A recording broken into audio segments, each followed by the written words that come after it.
La información proporcionada en este programa tiene únicamente fines informativos y educativos. Aunque la persona que habla pueda tener conocimiento sobre temas legales, no es abogado del oyente y no está brindando asesoría legal. Nada de lo que se diga en este espacio debe interpretarse como asesoría legal, recomendación legal o como la formación de una relación abogado-cliente. Para obtener asesoría legal específica sobre una situación particular, se debe consultar con un abogado debidamente autorizado para ejercer en la jurisdicción correspondiente. Cada caso es distinto y las leyes pueden variar según el lugar y el contexto. Es responsabilidad del oyente informarse adecuadamente y tomar sus propias decisiones. Comienza un episodio más de Juicio Final con Edwin Prado. Hoy en Yo Fui Mi Propia Ruta hablaremos de los 3 accidentes que este servidor ha tenido y por gracia y obra del Espíritu Santo estamos vivos. Por otro lado, en Pregúntale a tu abogado, como siempre, cogeremos las preguntas del público.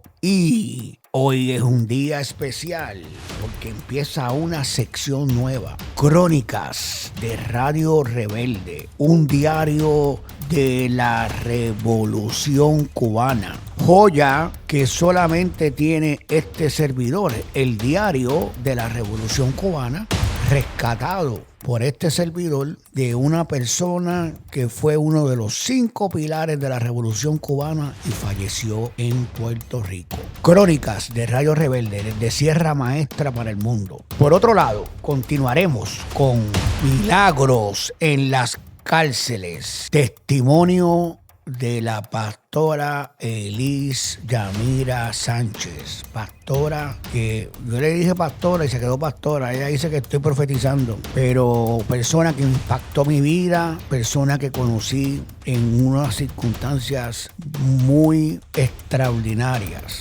una persona que me hizo ver, creer que los milagros son posibles en las cárceles. Y eso es Juicio Final con Edwin Prado hoy. Acuerden de seguirnos siempre en pradolegalservices.com. En un mundo donde la justicia muchas veces parece inalcanzable, hay quienes la enfrentan cara a cara. Hoy no hablamos solo del defensor, hablamos del hombre que ha enfrentado la adversidad con carácter, del hombre de fe. Esta es la voz detrás de los casos, de las entrevistas. Esta es su verdad. Bienvenidos a Juicio Final con Edwin Prado. Hoy en Yo Fui Mi Propia Ruta voy a hablar de cómo el Señor me libró de la muerte, de una muerte bastante segura, en 3 incidentes distintos a través de mi vida en accidentes de tránsito. Y vamos a comenzar con el primer evento que ocurre entre el 1995 y el 1996, hace casi 30 años. Creo que es para el 1996, pensándolo bien, no es el 95, porque era periodo eleccionario y la contienda era entre Héctor Luis Acevedo por el Partido Popular y creo que era Pedro Rosselló en reelección. Yo estaba apoyando a Héctor Luis Acevedo del Partido Popular y había ido ese día. Comencé, me parece que comencé el party, porque era de party que estaba, era bien chamaquito, yo creo que tenía 30 y pico, déjame ver, 30 años, tenía 30 años, era un chamaquito, jovencito, abogado joven. Y me acuerdo que fui al extinto Bankers Club en Popular Center a un fundraiser de Héctor Luis. De allí salí para un party de Manny Manuel en el centro de convenciones, y de ese party del centro de convenciones, pues ya entre los 2 parties estaba bastante tomado, si mal no recuerdo. Y de ahí voy a casa de un amigo en Atorrey para esperar que se me bajara los efectos embriagantes y poder conducir a mi casa, que era en Gurabo. Y estoy allí, y cuando son aproximadamente las 5, las 6, vamos a poner que eran entre 6 de la mañana, decido irme para mi casa. Pero antes de irme, me tomo algo que no me acuerdo ni lo que era, con la idea de un timing de cuando llegue a casa, más o menos me dé sueño, tengo ese efecto, que era como 30, 40 minutos guiando a Gurabo, y me tomo la pastilla, que no me acuerdo ni cuál era, y me voy rumbo a mi casa. Pues la cuestión fue que me explotó antes de llegar a la salida de mi casa, que era la salida de la carretera del Expreso, la salida de la carretera 30. Oye, fue de tal manera que a mí se me pasó la salida y ya iba por Calley cuando me quedé dormido en el volante. Ya eran, ¿sabes? Cuando sale el sol, usted viene de una noche de parranda, eso tiene un efecto mortal en el sueño. La combinación de la pastilla, en la salida del sol. Pues, óyeme, yo me quedé dormido usted sabe que en Calley hay un montón de riscos y que en vez de yo irme por un risco durmiendo, he cogido y le he dado al único obstáculo que había en esa vía. ¿Y cuál era el único obstáculo? Un carro que estaba parado en la salida de emergencia. Era lo único que había, no había ningún otro vehículo más que eso. Si yo no le hubiese dado a ese vehículo, yo me hubiese ido por un risco de Calley. Yo le di a ese vehículo y el efecto que tuvo fue lanzarme hacia lo que divide los carriles en el Expreso, el centro del Expreso, que era esa baranda en acero que existe en el Expreso. Cuando yo me levanto, yo tengo el carro, pérdida total, que era una Nissan Pathfinder, contra le di al carro que estaba estacionado y eso hizo que me desviara, en vez de irme para Risco, para la baranda. Y yo me acuerdo que yo me levanto y llega un gruero. Ese gruero me dice: caballero, ¿a dónde usted va? Y yo dije: yo para Gurabo. Gurabo, si eso fue hace no sé cuántas millas atrás. No te atrevas a decirle a la policía que tú ibas para Gurabo, muchacho, que si esto, que si lo otro, me dice. Y de momento llega la patrulla. Él me pregunta que si yo tenía seguro. Y yo digo: claro que tengo seguro. Yo estoy herido porque tampoco tenía el cinturón. O sea, yo le metí con la boca al guía. Y estaba sangrando, el pejuelo roto, la boca, a raíz de eso perdí un diente. De hecho, no lo perdí en ese momento, pero lo perdí más adelante. Llega la patrulla y cuando llega la patrulla, el hombre le dice al patrullero: mira, que ese hombre tiene seguro, que no te pongas a hacerle pruebas de un comino. Y el tipo le dice, el de la patrulla le dice: pues llévatelo de aquí antes que lo vea el teniente. Y yo pensaba que el teniente era el supervisor. El teniente de la policía era el perjudicado que yo había chocado. El que yo le había metido era un teniente de la policía. Y el teniente de la policía, mira si iba rápido por ahí, estaba yo, de donde yo quedé a donde estaba él, era como, habían más de 100 pies, habían como 200 pies. Pues yo me acuerdo, y sé que estaba bien lejos porque yo le digo al policía cuando llega al gruero cuando llega donde mí, yo que estaba tan preocupado porque chocara a nadie, que hubiese chocado a nadie, gracias a Dios que le metí a la valla del Expreso, y él me dice: a la valla, tú ves ese carro que está allá, estaba lejísimo, a eso fue que tú le diste. Pues el asunto fue que, para hacerle el cuento largo corto, cuando el gruero me trae, me acuerdo que me llega a mi casa, él me pide, yo: ¿cuánto es? Pues son $150. Y yo le pasé 500. Y le digo: usted es el abogado más barato que me ha salido a mí. Hasta los grueros en su momento te los pone Dios ahí, mire, para que los proteja, para protegerte. Pero anyway, esa es la primera instancia en accidentes de tránsito donde el Señor puso su mano para que yo no me matara. El segundo accidente fue en los Expresos de Florida. Hace aproximadamente, yo te diría que tiene que haber sido 2019 a 2020. Nosotros, yo creo que estábamos en pandemia. Yo creo que fue 2020. Y yo andaba con un chofer, asistente mío, llamado Nicolás, el mismo que me acompañó durante mi tratamiento de cáncer. Y Nicolás, íbamos a Jacksonville, a una vista de fianza de un caso federal. Y detrás en el carro, en la parte de atrás de mi carro, estaba la esposa del imputado de delito en la federal, y Nico iba guiando y yo iba en el lado del pasajero con el expediente preparándome. Y detrás de mí, vuelvo y repito, detrás de Nico estaba la esposa del imputado. Y estábamos por el expreso camino a Jacksonville, de Orlando allá a Jacksonville, y de momento el día que estaba soleado se tornó oscuro y una lluvia que la visibilidad era como a 2 pies, 4 pies, una cosa bien, pero bien mala, unas condiciones para guiar bien malas. Y de momento nos pasa un camión de arrastre y el arrastre, vemos que el arrastre estaba como que de lado a lado y nos pasa las millas. Y más adelante, como a 100 pies más adelante donde estábamos nosotros, vemos de momento el arrastre volando en el aire. Y el arrastre cogió como 3 carriles del expreso y lo bloqueó. Y eso se convirtió en Irak. Un montón de carros chocando, unos con otros. Y nosotros, Nico, que era el driver, ese día se graduó. Zigzagueando los carros volando, zigzagueando todos los carros que se estaban chocando.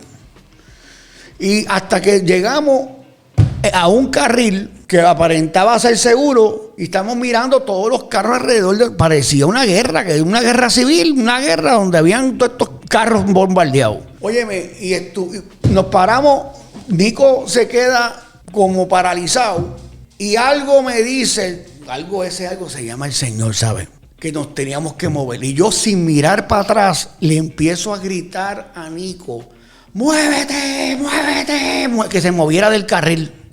Y no hizo más que Nico moverse para el carril de al lado. Y pasó un camión de estos de 14 pies, de 14 ruedas, no sé cuántas ruedas son de solo, no más ruedas que pueda tener. Descontrolado, llevándose en donde todos los carros por medio. Y el único carro que estaba ahí, que se salvó, fuimos nosotros. Yo no sé cómo explicarle que sin mirar para atrás, yo le grité a Nico que se moviera. Y nos movimos y como quiera, solamente, tú sabes que cuando un carro te pasa bien rápido por el lado, te jamaquea. Nosotros nos jamaqueamos, yo pensé que nos habían dado. Y nos jamaqueamos y veíamos los carros volando, el carro, el troque ese llevándose los carros por medio. Óyeme, salimos zigzagueando nuevamente de todos los carros destruidos. Y tú me puedes creer que cuando llegamos al final del último carro destruido, era como salir del Twilight Zone. Salió el sol como si nada. Yo, que tenía una vista de fianza, yo me acuerdo que yo cogí el expediente y seguí leyendo, preparándome. Y no hablé todo el camino. Cuando llegamos a Jacksonville, almorcé, preparé a la clienta para la vista. Fui a la vista, estuve peleando con el gobierno como 2 horas.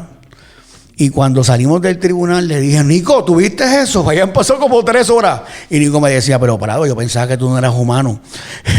y todo el camino hablábamos de esto, que cómo era, que cuán increíble había sido lo que habíamos vivido.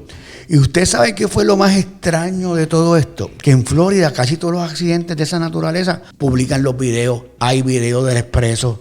Nosotros buscamos en internet, buscamos cámaras, buscamos de todo y nunca encontramos el accidente. Ahora vamos a hablar del último incidente. Y fue la semana pasada. Yo estoy en Orlando con el mismo vehículo del accidente que le acabo de contar camino a Jacksonville. Y ese día fue, bueno, esto fue en el año, obviamente estamos en agosto del 2025. Me parece que la semana pasada, bueno, estamos en agosto 27, pues estaríamos hablando de que 7 días antes, agosto 25, 27 menos 5, agosto 22, agosto 21. En agosto 21, eso de las 10 de la noche, yo salgo de la cárcel 33 en Orlando. Salgo de allí, camino a una reunión que tenía en Kissimmee. Y de camino a esa reunión, por el expreso Florida Turnpike, guiando de norte a sur, me llama la clienta que iba a ver y me dice, no, mira, la reunión que vamos a tener se va a sostener en Marriott de Downtown Orlando. O sea que yo iba en el lado opuesto, iba para la dirección opuesta. Y yo dije, pues tranquila, que yo voy a bajarme en la próxima salida para regresar para atrás.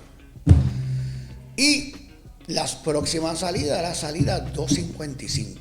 Y yo estoy cambiando de carril, estoy en el carril próximo a la salida, el carril de la salida. O sea que estaba el carril que yo estaba el carril de la salida, está después el carril de emergencia y luego lo que hay es un terreno en hierba hasta unos arbustos que están bien alejados de la carretera. Y mientras estoy haciendo esa maniobra, recibo un impacto por la parte de atrás de mi vehículo, parte desde el centro del vehículo, yo lo sentí esquineado al lado izquierdo, detrás del chofer. Por ahí así yo sentí el cantazo. Y sentí porque yo no vi nada, porque ya eran las 10:40 y pico de la noche, estaba oscuro, me dan el primer azote, mi carro obviamente gira porque me dieron esquineado y siento un segundo impacto.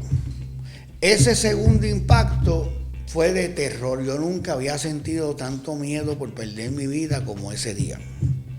¿Y por qué? Porque mi carro estaba volando, no tiene tracción con la carretera. Yo estoy volando y lo que estoy pensando es, voy a caer en la carretera, me van a caer 20 carros más, porque en los expressways allá seguía de 60, 70 millas y más. Y ese segundo impacto, lo primero que hice fue encomendarme a Dios, porque uno piensa que uno va a morir. Y empiezo a orar. Dios, cúbreme, pero audible, no en la mente. Dios, cúbreme, Dios, cubre, Dios, protégeme, pidiendo cobertura. Y cuando estoy en el aire, yo sentí la presencia. Esto es algo sobrenatural, porque te da una paz. Y siento una paz increíble. Acto seguido empiezo a ver como que estoy girando, ya sea en el aire, en la grama. O sea, el Señor mandó sus ángeles y me sacaron del área de impacto, donde está el accidente, donde están ocurriendo los choques, porque yo no fui el único. Hubo 4 vehículos de motor, todos pérdidas totales, incluyendo el mío. Pero el mío fue el único que salió de la escena. Me zumbaron para una grama y en esa grama yo entiendo que me volqué y el carro quedó con las gomas en el piso, protegido por unos arbustos. Me pararon los arbustos y cuando todo termina, que estoy parado, yo no sabía esto. Cuando se activan los airbags, se activa el 911.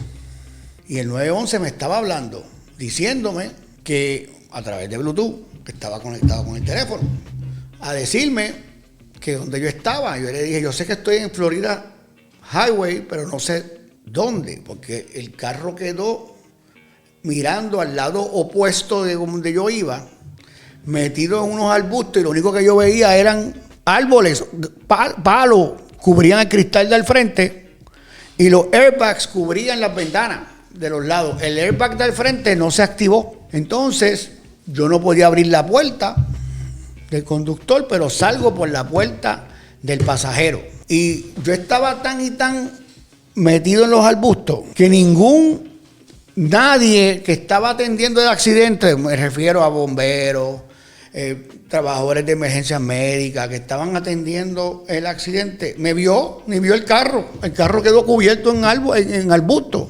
Y yo salí caminando, me paré en el carril de emergencia y empecé a hacerle señales a todo el mundo para que alguien me viniera, porque yo no veía. Y no veía porque los espejuelos volaron en canto. No se rompieron, pero cayeron en algún sitio. Yo no podía ver. Entonces llega uno de los de rescate y me pregunta que dónde yo salí. Yo le dije, ese carro, pero ese carro es parte del accidente. Y yo, sí.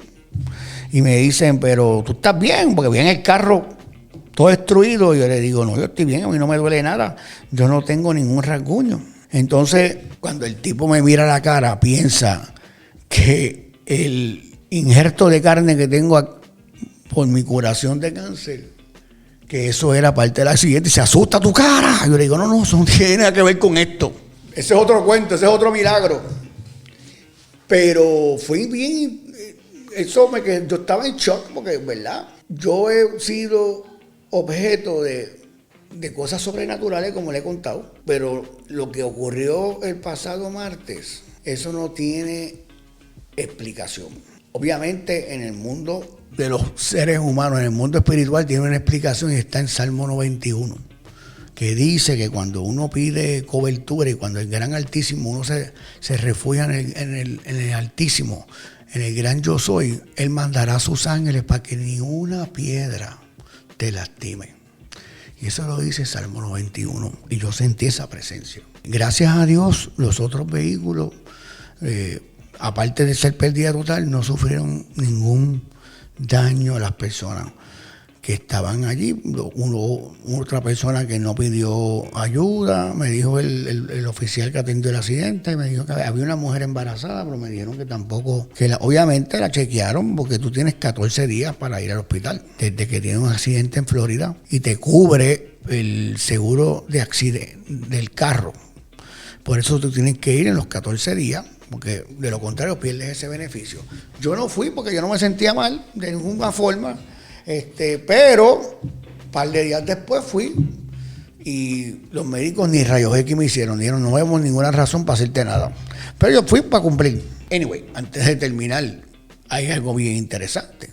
Al otro día del accidente, yo fui al sitio donde llevaron el vehículo, porque la grúa se lleva el carro y lo mantiene, lo conserva en un lote y tú vas. Y si el carro estaba como estaba, que era pérdida total, pues tú firmas los papeles para que el seguro se ocupe del vehículo. Y yo fui a tirar, número uno, a buscar unas llaves que se me habían quedado, sacar las cosas que necesitaba. Y en ese proceso, pues grabé el carro.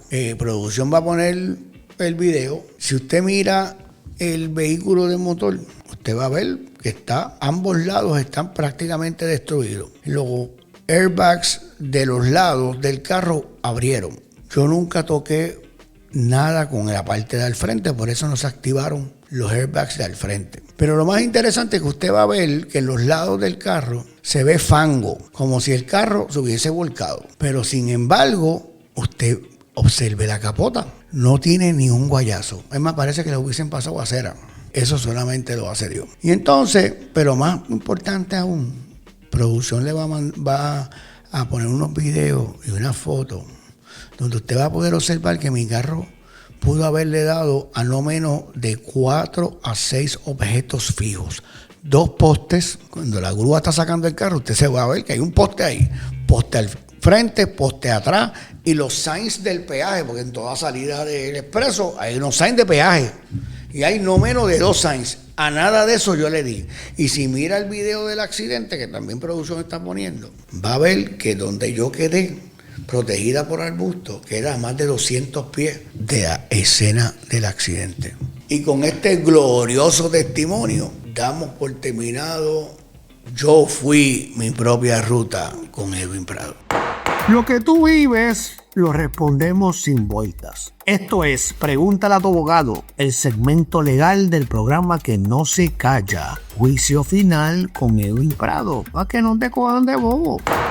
En Pregúntale a tu abogado, ¿a qué se refieren cuando los abogados criminalistas y los fiscales hablan de mira, no se pudo probar más allá de dudas razonables los elementos del delito? Y usted siempre escucha eso, a los abogados y a los fiscales hablar de los elementos del delito. Lo que pasa es que en nuestro Código Penal, para que una persona sea convicta, tiene que probarse ante un jurado o ante un juez, si así lo escoge el señor acusado, unos elementos. Todos los delitos tienen un elemento. El primer elemento es el acto u omisión. El acto u omisión en latín le llaman el actus rea. Acto u omisión. Todos los delitos hablan de un hecho. O que hiciste algo o que no lo hiciste. Asesinato, acto, quitarle la vida a un ser humano.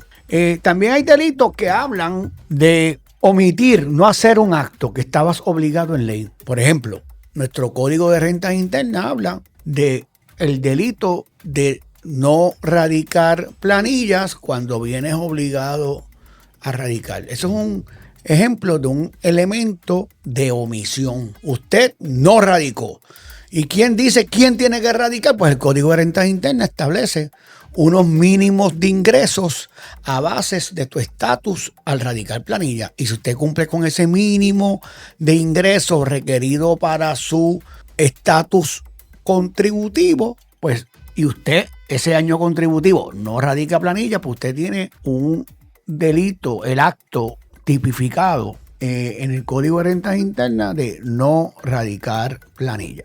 Esos son lo primero. El primer elemento siempre es un acto o la omisión de haber hecho un acto cuando vienes obligado en ley a hacerlo. El segundo elemento es que el acto u omisión no esté justificado por una defensa de tipo justificante. Hay defensas que aunque hayas cometido el acto o hayas cometido la omisión, esa defensa te exonera. Por ejemplo, si un delito requiere el delito de no radicar planillas cuando vienes obligado a radicar, requiere que esa omisión sea voluntariamente. O sea, que usted por no radicó planilla por un factor que estaba dentro de su control. Por ejemplo, si usted no radicó porque no le dio la gana. Pero, por ejemplo, si yo no radico y tengo como defensa justificante que yo estaba en coma en un hospital, ¿cómo vamos a aplicar el elemento de voluntariedad cuando usted no creo que en el hospital en coma pudiese optar por radicar? Bien, el tercer elemento que nuestro Código Penal reconoce es que no existan defensas de tipo excusante, es decir, que haya culpabilidad. Así que los elementos son esos tres, lo que llamamos tipicidad, el acto u omisión, lo que llamamos antijuridicidad, que no es porque usted, o sea, que no hay justificación, y el tercero, que no existan defensas de tipo excusante. Por ejemplo, si usted se encuentra que no tiene la capacidad mental para poder actuar, pues eso es un elemento excusante. Mira, Prado hizo todo eso, pero está loco. No tiene la capacidad mental para decidir. Muy bien. Así que nos preguntan qué delitos pueden llevar a la deportación. Y la contestación es que un extranjero puede ser deportado si comete ciertos delitos graves. Cada estado define los delitos graves, pero típicamente un delito grave es uno que pone al acusado a más de 1 año de cárcel. También puede ser deportado si el delito se considera un delito de depravación moral y ocurre dentro de los primeros 5 años después de entrar legalmente, o si comete más de 2 delitos de depravación moral, no importa el término. También usted puede ser deportado por delitos relacionados con violencia doméstica, acoso, abuso o negligencia infantil. Próxima pregunta. ¿Qué estatus migratorios hacen a una persona deportable? Los extranjeros pueden ser deportados si, número 1, entraron ilegalmente al país. 2, si cometen delitos o violan leyes. 3, si no cumplen con los permisos o condiciones de su visa o si representan una amenaza a la seguridad pública. Además, hay ciertas circunstancias que agravan el riesgo de la deportación. Número 1, tener una presencia ilegal por más de 6 meses. Eso puede conllevar a que usted sea inadmisible en el futuro o lo pueden deportar. O sea, por ejemplo, si usted se queda con una visa de estudiante más de 6 meses después de vencida, usted puede ser inadmisible o deportable. También personas con estatus de protección temporal, TPS, pueden perder la protección y quedar sujetas a deportación si su beneficio es cancelado. Como está ocurriendo ahora mismo desde septiembre del 2025 para beneficiarios de estatus de protección temporal de Honduras, Nicaragua y Nepal. Y con esto nos despedimos de Pregúntale a tu abogado en Juicio Final con Edwin Prado. Muchos entraron sin fe y salieron con propósitos. Relatos reales de quienes encontraron a Dios en el lugar menos esperado, la prisión. Bienvenidos a Milagros en las Cárceles dentro de Juicio Final con Edwin Prado.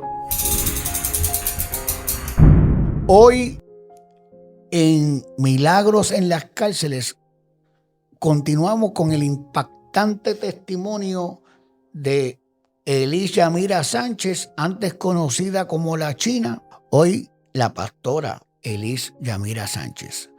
Elis, gracias nuevamente por estar con nosotros. Yo quiero que abundes más en las batallas espirituales que tú vivías, el diario vivir de, imagínate tú, 3 confinadas cristianas dentro de un grupo de alegadas criminales. ¿De cuánto era el total de confinadas más o menos me dijiste? Como 153. 150 y pico de personas y solamente 3 cristianas. El bullying debe ser terrible. Sí. Cuéntanos. Sí. Pues Edwin acaba de declarar una palabra, dice pastora, pero nada, estoy ungida como pastora, pero pues Dios sabrá lo que está haciendo. Bueno, anyway, mira, las batallas espirituales que uno tiene, ¿verdad? Y eso es continuo, ¿verdad? No solamente en la cárcel, realmente uno lo vive día tras día, porque el enemigo va a querer que tú desvanezcas, que tú dejes de creerle a Dios. En medio de procesos, en medio de situaciones que puedan venir a tu vida, él va a buscar la manera que sea para que él no duerme. Satanás no duerme. Y literalmente al saber, porque él lo conoce y lo sabe, sabía el propósito que Dios tenía en mi vida. Digo, si esta va a salir de aquí, ¿cómo va a salir? A lo que Dios me ha llevado ahora. Imagínate en cuánta batalla tuve allá adentro. La primera batalla que yo tuve fue con las mismas confinadas. Y no quiero hablar mal de ella, lo entiendo, no estaba peleando contra, ¿verdad? Contra ella, era contra sangre potestad del principado del mismo infierno. Mujeres que buscaban la manera, el enemigo para desvanecer, ¿verdad? La fe. Llegué a tener mucho rechazo, llegué a sentirme sola. Y esas son las áreas emocionales donde el enemigo te ataca mucho. De que nadie te hable, de que tú escuches palabras, de que tú escuches que digan esa loca, mira, con esa no te pase. O tú hablas con ella, ahora de narcotraficante, ahora está buscando a Dios para que la saque. Y siempre me decían algo, Edwin, los federales nunca pierden una batalla. Ellos buscan la manera que tú tengas que cumplir. Y literalmente, Edwin, cumplí. Sí, el año de 8 meses que estuve. Porque ahí fue que Dios me sacó. Pero ¿sabes para qué era? Para un entrenamiento. Un entrenamiento para que yo pueda reconocer que Dios era el que iba delante de mí peleando cada una de las batallas. Una de las cosas que yo, Edwin, nunca te conté, fue una de las cosas que yo viví y como yo vi la mano de Dios fue, el Señor me inquieta a que yo haga como un tipo de discipulado. Y yo le dije al Señor que si era Él, yo no quería que en el área que yo tenía de limpieza, que era el área de hacer ejercicio allá adentro, si venían de 5 a 4 mujeres menos, yo no lo iba a dar. Si iban de 5 mujeres más, era que Él estaba en el asunto. Y literalmente siempre Dios me dio la victoria. Eran 5, 6, 7 personas y leíamos la palabra. Y yo le hablaba lo que Dios me ponía en mi corazón para poder verla. No terminaba de yo bajar ahí cuando yo tenía siempre una situación o venía alguien a decir que un invento o cualquier cosa, pero yo sabía que eran ataques. Eran literalmente el enemigo buscando la manera que yo tuviera que retractarme y dejar de buscar de Dios. Pero siempre vi a Dios. Una de las cosas que también te voy a contar es que una vez el Señor me pide que reúna a unas personas que estaban en la yarda. La yarda es el parquecito donde juegan. Y te voy a decir que cuando la fui a buscar, se me fueron como 2 conmigo, pero 3 se quedaron. Pero mientras yo salía de la yarda al cuartito, yo pude tener esa experiencia donde mis oídos audibles podían escuchar lo que ellas hablaban conmigo de la yarda, lo que ellas hablaban y se expresaban de ti, de mí. Y cuando una solamente se paró y vino caminando hacia de mí, yo le digo a ella, ¿por qué ellas dicen esto y esto de mí? Ella mira para atrás y me mira y me dice, ¿cómo tú lo sabes si tú no estabas allá? Y yo le dije, porque el Señor me permitió con mis oídos audibles que yo pudiera escuchar lo que ellas hablaban de mí. Son experiencias espirituales que yo tuve allá adentro. Y esa muchacha no se echó para atrás, al contrario, entró porque quería escuchar lo que Dios quería hablarle a ella. Porque ellas sabían, en ese momento ya empezaron a tener ese acercamiento y de creer de lo que yo le hablaba era verdad. Y de 2 o 3 que no querían entrar a la celda a orar conmigo, de 2 o 3 empezó a llenarse la celda. Vamos a orar y se metían. Y una de las experiencias que tuve fue que mientras yo tenía los ojos cerrados y estaba orando en la celda, intercediendo en la celda por cada una de ellas, el Señor me inquietó para que yo tuviera claro lo que iba a suceder en ese momento. Y un demonio de una de ellas, me acuerdo que era una confinada de Ponce, salió dentro de ella y se me paró del frente mío. Y en el mismo oración yo le decía, Señor, no me atrevo a abrir los ojos. Y él me decía, no lo vas a ver, pero está frente de ti. Y yo seguí intercediendo y orando. Y yo pude entender que la boca tiene poder, Edwin. Y cuando yo intercedía y de eso, yo sentía más se alejaba el demonio. Mientras más bajaba la voz de interceder porque me quería como que tratar de intimidar, yo lo que hacía era que intercedía más, pero cuando bajaba mi intensidad se acercaba más. Y cuando más yo declaraba la palabra, se iba. Y cuando supe que mi boca tenía poder, seguí y seguí con la autoridad de Dios hasta que se fue. Y eso es una de las experiencias que yo tuve, que literalmente los demonios existen. Y ellos están en todos lugares, pero cuando tú declaras la palabra de Dios, ellos tienen que huir. Ellos no resisten lo que es en el nombre poderoso de Jesús. Y ahí es que yo me mantuve. Amén. Y ahí es que ellos tenían que retroceder. Es interesante que tú menciones cómo con la boca, con la palabra, uno puede profetizar, como puede condenar. Así mismo. Entonces, tú me dijiste el asunto de... Claro, estás profetizando cuando te llamé pastora. Amén. Pues a mí me pasó igual. A mí cuando yo empecé a convertirme, empecé a congregarme en Caupa, allá donde te llevamos para el Milagros a las Cárceles, que lo hicimos en una prédica a los confinados, que estuvo bien bonito. Precioso. Pues ahí habían dos pastoras, la mamá de Gaby, Abigail Reyes, y la pastora Rosa Mato. Ahora Rosa Mato está en otra iglesia, pero está haciendo su trabajo allá en Río Grande. Pero ambas siempre me llamaban pastor. Y yo me acuerdo que cuando yo empecé a ir, que esa era la palabra lo que ellos recibían del Señor, que yo iba a pastorear. Y yo me acuerdo que ellas me decían eso, y yo que recién convertido decía, estas señoras están bien locas. Si hasta el otro día me llamaban el abogado del diablo. Y tanto estuvieron, y donde quiera que me veían, pastor, y pastor, y pastor. Y como a ti, me pasó a mí, a ti te pasó en el huevo, a mí me pasó por un cáncer. Yo le doy tantas gracias a Dios por el cáncer que me dio, porque si no me hubiese dado cáncer, jamás hubiese visto la gloria de él. Amén. Igual que tú estoy seguro que estás agradecida por haber pasado por el hueco, porque eso forzó tu encuentro. Y si tuviera que volverlo a pasarlo, lo vuelvo y lo paso. Y yo digo lo mismo. La gente Porque dice que cuando yo le digo a la gente que el cáncer fue lo mejor que me pasó, está loco, pero es No que te entiende por qué me dice la perspectiva de vida tuya y la perspectiva de vida mía cambia dramáticamente, porque tuvo que haber pasado esa prueba en nuestras vidas para ser los creyentes que somos hoy. Y ahora que tú dices eso, ¿verdad? Estoy mirando así. Cuando la palabra dice todo obra para bien para aquellos que aman al Señor, es todo. Esto, enfermedad, situaciones, muerte, todo obra para bien. Ahora mismo, mi cárcel para mis hijos pudo haber sido lo peor, mami presa, la extrañaré, cuánto tiempo, cuántas confusiones pudieron haber venido para mis hijos, pero ellos no sabían que era que Dios me estaba esperando allí. Para lo que hoy en día ellos han visto en mí, a la gran mamá, a la evangelista, pastora, mujer profeta del Señor, y ver cómo Dios me ha exaltado y el cambio que Dios ha dado en mi vida. Era necesario que todo obrara para bien.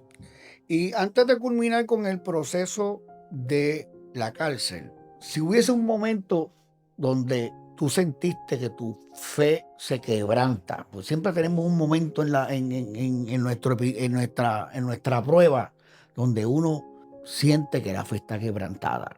¿Cuál fue ese momento que tú dijiste, que tú sentiste el jamaqueo y tuviste que enfilar los cañones? Porque a todos nos pasa, eso es normal. Pues mira, Edwin, cuando yo pude ver que yo no supe ningún tipo de noticia, después que el abogado fue donde mí, como para mediados de octubre del 2013, él fue donde mí a decirme, mentira, noviembre 2013, el abogado fue donde mí y me dijo a mí, lo más que te pudo haber bajado son 6 años, y ya tú llevas 1 año y algo, porque vas a cumplirles tanto, prendámonos todo bien bonito. Y pues lo puedes, para que lo firme. Y así pues salimos de eso, tú sabes, pues para que no te den tanto, él poniéndome todo. Y yo me le quedé mirando y le dije, yo tampoco voy a firmar 6 años. Ahí él se paró, molestó conmigo y literalmente me dejó sola en la mesa. Porque él no entendía lo que yo estaba viviendo. Pero ya yo tenía la convicción, ya yo tenía la fe de que Dios lo iba a hacer.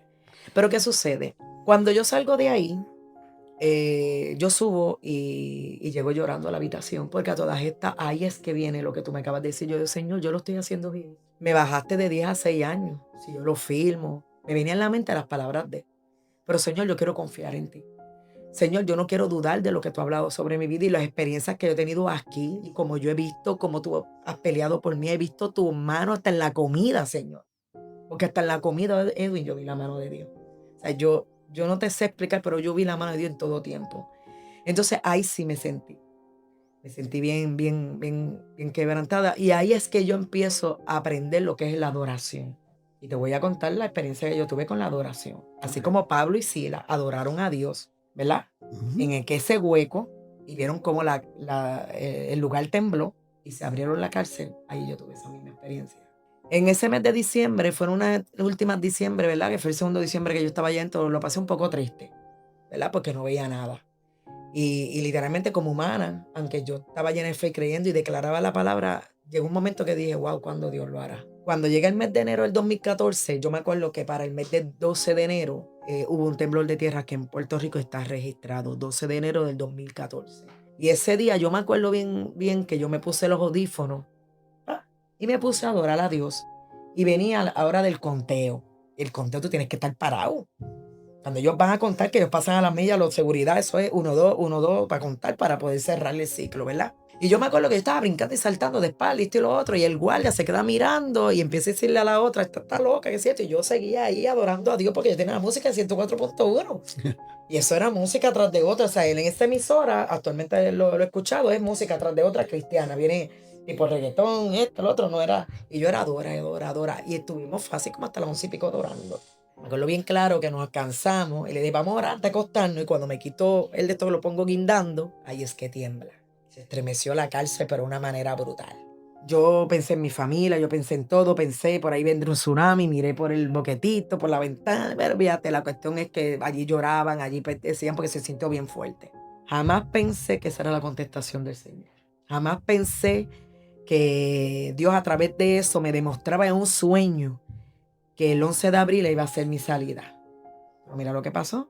El 11 de abril se va mi Bonqui, que ya tenía estipulado que se iba. Para que Pero sepan, yo no. Bonqui es lo equivalente al roommate en la calle. Exactamente. Entonces, ella me decía, yo me voy el 11 de abril, ya estaba estipulado por la corte. Y yo le dije, pues yo me voy en lo espiritual, porque pues yo tuve un sueño donde yo veía un número y veía mi salida y veía 11 de abril. Y ya, hasta un mi Bonqui me miraba como que tú estás bien loca también. Tú. Y yo decía, Yamile, vas a ver que yo me voy contigo, yo me voy contigo. Ella se llama Yamile Sánchez, yo Sánchez, ya tú sabías, dos Sánchez allí. Yo me voy contigo, vas a ver. Pero ¿qué sucede? Llegó el 11 de abril, Edwin. No tenía respuesta de Dios, solamente ese sueño. Y cuando yo veo que pasa todo el día, ella se va, yo pasa todo el día, y yo agarré toda la caja, los motetes y lo puse en una esquina y todo el mundo, Eli, ¿qué tú haces con eso ahí? O China, y yo, que yo me voy. Dios me habló y yo me voy con la seguridad, la certeza que yo me voy. Y pasaron 9 de la noche y no me fui, me tuve que ir para la celda. Le digo al Señor, Edwin, Señor, me has dejado en vergüenza. Y lloré. Le dije, me has dejado en vergüenza, ahora yo no me atrevo a salir de la celda, no me van a decir loca, requete loca, que no me van a decir. Olvídate, me van a tirar hasta con los tomates. O sea, yo no quería salir, pero Dios no permitió nada de eso, Edwin. Cuando yo salí, él hizo, pasa, tranquila. Mira, vino el correo, te dejaron unas postales que no llegaban desde enero. Para que tú veas, y ahí había respuestas que yo no entendía, de que Dios estaba conmigo, porque eran postales cristianos. Y yo de momento le digo y me paro en la celda y le digo al Señor, ok, hoy es 11 de abril.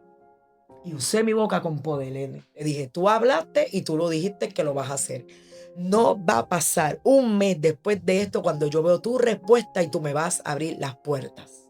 El 7 de mayo me manda a buscar otra vez el abogado. No bajé como otras veces, contenta para ver qué había para mí. Bajé con cara triste, voy a recibir palabras de él que me van a doler, como que estoy loca, pero me puse el uniforme como nunca, sin ganas. Edwin, cuando yo bajé, la sonrisa que yo nunca había visto, el abogado Ortiz, la había visto de lejos, pero había visita de hombre. Y de momento cuando yo le digo a la otra que es cristiana colombiana, y sabe, porque él me mira así y me dice, pues yo no sé, pero yo estoy aquí y ya yo salí. Y le digo, ¿cómo que tú saliste? Ya yo salí, para que no me habían venido a buscar porque ella es colombiana. Tenía que esperar que migración es. O los de allá la vinieran a buscar. Y nada, pero ya le digo a Dios, yo no me voy de aquí hasta que yo vea la salida de China. Mira, para que tú veas cómo Dios obró. Y exactamente cuando entró a la celdita que nos tenía, porque había cita de hombre y no podíamos estar afuera, él me dijo, vengo a darte una noticia. Al Dios que tú le creíste, te dio tiempo servido. Yo caí al piso, Edwin. Eso fue 7 de mayo. Dios cumplió. No llegó ni el 11, que era el 11 del mes. Cuando el 7 de mayo Dios me dio la respuesta que yo me iba a tiempo servido. Para irme el 27 de mayo para la calle. Ahí me habla de un plea. Si es cerrado o es abierto, que tú sabes de eso. Ahí lo tuve que orar. Señor, les viene la respuesta. Si es cerrado, eres tú. Si es abierto, pues no. Porque me puede encontrar con una sorpresa ahí. Deben de ir a salir, me pueden martillar hasta para 10 años. Y el viernes hubo una respuesta que me dijeron que el plea era cerrado. Y yo sabía que era Dios. En esas semanas que me encuentro contigo, que bajo donde él, que me está diciendo que el 27, él se va, me quedó comiendo algo y ahí es que tú estás. Porque se había ido, pero me quedé comiéndome allí un cheesecake. Y bien contenta, pues ahí es que te dije, y te voy a decir las palabras exactas que te dije. Dios lo hizo. Esas fueron mis palabras. Quiero que te acuerdes. No me acuerdo, pero yo me no, acuerdo. pero te no. miré y te dije, Dios lo hizo. Me voy para la calle. Y me miraste y te quedaste como unos minutos como que, wow, me acuerdo. Y te lo dije, Dios lo hizo. Definitivamente, los que conocemos el sistema federal sabemos que esto solamente lo hace Dios. Amén. En el día de hoy he aprendido muchas cosas de tu testimonio que desconocía. Desconocía cuántas féminas estaban conversas y yo pensaba que eran mucho más, yo no pensaba que eran tan poquitas. ¿Entiendes? Eso para mí, eso es tú estar con La mayoría de las mujeres ahí son lesbianas. La mayoría. Y posiblemente en la calle, como dicen en el argot de las confinadas, hablamos de que sueltan la cartera. Hay muchas que son heterosexuales y allí con los ataques demoníacos del lesbianismo y todo ese tipo de cosas, o como usted lo quiera poner, la soledad, lo que usted quiera decir, decimos que sueltan la cartera, que es que se tornaron lesbianas y posiblemente salen de las cárceles y vuelven a su vida heterosexual. La mayoría que conozco han vivido eso. Y yo lo he visto también en hombres que cuando entran hasta se casan en la penitenciaría y de momento y salen a la libre comunidad y son más machos que el vecino. Yo espero que este testimonio de Elilla Mira Sánchez, que aunque ella dice que no es pastora, sea de bendición a todos los radioescuchas. Todo el que ha pasado por una prisión, sea adentro, sea afuera, sabe las batallas espirituales que se dan allá adentro. Y nuestro propósito es seguir propagando las bendiciones del Señor, que aún en los peores momentos de confinamiento está ahí. Amigo confinado que nos escucha, vamos a escuchar testimonios aquí de personas que han estado 14, 16 años con una palabra del Señor que lo van a liberar, esperando. Y todo el que ha pasado por eso te lo va a decir. Yo tuve que pasar por ese número de años porque de lo contrario jamás hubiese visto el poder de Dios. Así que si usted está perseverando, está confinado, no se desespere, que la gloria del Señor a aquellos que le sirven llega, pero llega a su tiempo, no al tiempo de los hombres. Así que gracias, Elis, por darnos este testimonio, por compartirlo con el público, y a los radioescuchas los espero en los próximos capítulos de Milagros en las Cárceles, donde vamos a hablar lo que la gente no habla, de lo que sucede en el mundo espiritual. Con eso terminamos por hoy. No es ficción, no es propaganda, son los relatos reales de una revolución que sacudió al mundo. Esto es Crónicas de Radio Rebelde. El corazón de Cuba contado en juicio final con Edwin Prado. En esta sección, Crónicas de Radio Rebelde, vamos a leer, a narrar porciones de el único diario que existe, o mejor dicho, una recopilación de grabaciones, discursos y transmisiones que fueron emitidas por una radio clandestina que operó en Sierra Maestra, Cuba, desde 1956 al 1959, durante la Revolución Cubana. Y usted se preguntará, ¿de dónde usted sacó eso? Pues yo le voy a contar. Habían 5 pilares de la Revolución Cubana: Raúl Castro, Fidel Castro, Camilo Cienfuegos y Che Guevara, y el quinto se llamó Carlos Franqui. Todos conocemos de Raúl Castro, de Fidel Castro, todos sabemos de Camilo Cienfuegos y del Che Guevara. Del quinto, Carlos Franqui, Fidel se ocupó de desaparecerlo de la historia. Y hoy, a través de este programa, vamos a revivir a Carlos Franqui. Él, al ser el cronista de la revolución, era el comunicador. Durante su estancia en Sierra Maestra, se dedicó a Radio Rebelde, una emisora clandestina que emitía sus ondas radiales desde Sierra Maestra. Y él recopiló, ya sea por escrito, en grabaciones, las instancias de las transmisiones de Radio Rebelde. Y aquí tenemos el manuscrito a maquinilla, escrito, preparado, confeccionado por Carlos Franqui, que se titula Discursos, Textos, Grabaciones, Radio Rebelde, desde 1956 a enero 1 de 1959.